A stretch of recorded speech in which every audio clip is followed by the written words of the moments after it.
एक बार धनिया एक मूवी देखने गया। लेट नाइट शो था, इसीलिए लौटते हुए धनिया को काफी रात हो गई। जब धनिया थिएटर के बाहर निकला तो वहाँ पर कोई ऑटो वाला भी नहीं था और धनिया को भूख भी बहुत जोर से लग रही थी। तो धनिया ने सोचा पहले खाना ही खा लेते हैं भाई। जब धनिया ने अपना पर्स निकाला तो देखा कि उसमें सिर्फ इतने ही पैसे थे कि या तो वो ऑटो से लौटकर घर जा सकता था या फिर खाना खा सकता था। खैर धनिया से भूखा रहा नहीं गया तो उसने सोचा पहले खाना ही खा लेते हैं। तो धनिया पहुंच गया बगल वाली दुकान पर पिज्जा खाने के लिए, लेकिन जोमैटो पर वह पिज्जा सस्ता आ रहा था, इसलिए धनिया ने ऑर्डर जोमैटो से ही किया, वो भी कैश ऑन डिलीवरी। जब डिलीवरी बॉय पिज्जा कलेक्ट करके जाने लगा तो धनिया उससे बोला, भैया ये वाला ऑर्डर धनिया का है ना? तो डिलीवरी बॉय बोला कि हाँ जी धनिया का ही है। भैया मैं ही धनिया हूँ। तो भैया ये लो अपना ऑर्डर। नहीं भैया उसमें एड्रेस देखो, मेरे घर का होगा ना? आप तो ये पिज्जा देने मेरे घर जाओगे ही, मुझे अपनी बाइक पर पीछे बिठा के ले चलो, मैं आपको अपने घर पर गुल्लक से निकाल के टिप भी दूंगा। और इस तरीके से धनिया अपना खुराफाती दिमाग लगाकर फ्री में घर आ गया।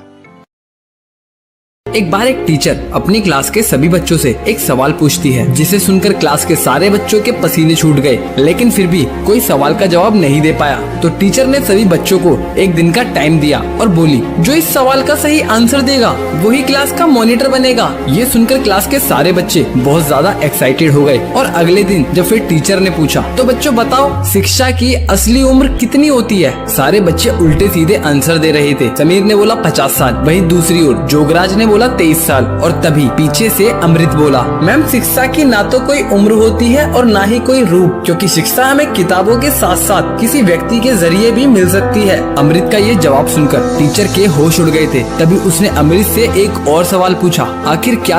दादा दादी एक कमरे में सो रहे थे, धनिया दूसरे कमरे में सो रहा था। घर में चोर घुस गया।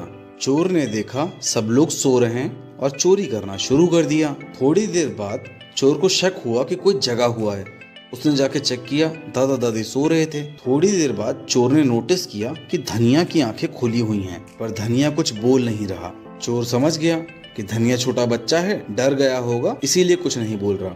धनिया टुकुर टुकुर देख रहा था पर कुछ बोल नहीं रहा था। चोर की भी हिम्मत बढ़ गई, पूरे घर में घुस के घूम घूम के सामान चोरी करने लगा। धनिया चुपचाप सब कुछ देख रहा था। जैसे ही चोर जाने लगा, धनिया जोर जोर से चिल्लाया, दादाजी दादाजी दादी। भाई सब लोग उठ के आ गए।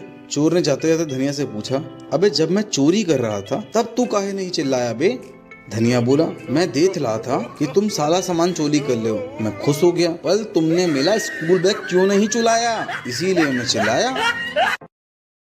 एक बार चार आलसी दोस्त साथ में बैठकर खाना खा रहे थे। उन्होंने जैसे ही खाना खाया तो सब एक दूसरे की तरफ देखने लगे और बोले कि भाई नमक कुछ कम सा नहीं लग रहा? तो सब बोले कि हाँ भाई नमक तो कम लग रहा है। अब बात आई कि नमक लेकर कौन आएगा। अब क्योंकि चारों आलसी थे तो कोई जाना भी नहीं चाह रहा था। तभी एक दोस्त के दिमाग में आइडिया आया कि भाई एक काम करते हैं, जो सबसे पहले बोलेगा वही नमक लेकर आएगा। ये आइडिया लगा सबको बहुत अच्छा, इसीलिए चारों दोस्त अपने मुंह पर ताला लगाकर बैठ गए और वेट करने लगे कि सबसे पहले मुंह किसका खुलता है। ये चारों इतने बड़े डीठ थे भाई के बिना खाना खाए ही सो गई, लेकिन बोला कोई नहीं। अब जब सुबह उठे तो फिर से वही बवाल चालू कि पहले कौन बोलेगा। ऐसे ही करते करते इनको हो गए 4-5 दिन और बिना खाए पिए ये सारे हो गए बेहोश। जब 4-5 दिन से घर से कोई बाहर नहीं निकला तो पड़ोसियों को शक हो गया और वह दरवाजा तोड़कर अंदर आ गए और इन लोगों को देखकर उनको लगा कि ये तो मर गए। इसीलिए भाई इन सबको अर्थी पर बांधकर जलाने के लिए ले जाने लगे। जैसे ही लोगों ने पहली अर्थी उठाई तो वो बंदा चिल्लाकर बोला कि भाई मैं जिंदा हूँ। और यह सुनते ही बाकी के दोस्त तुरंत बोले, सबसे पहले बोला है तू अब जा नमक लेकर आ।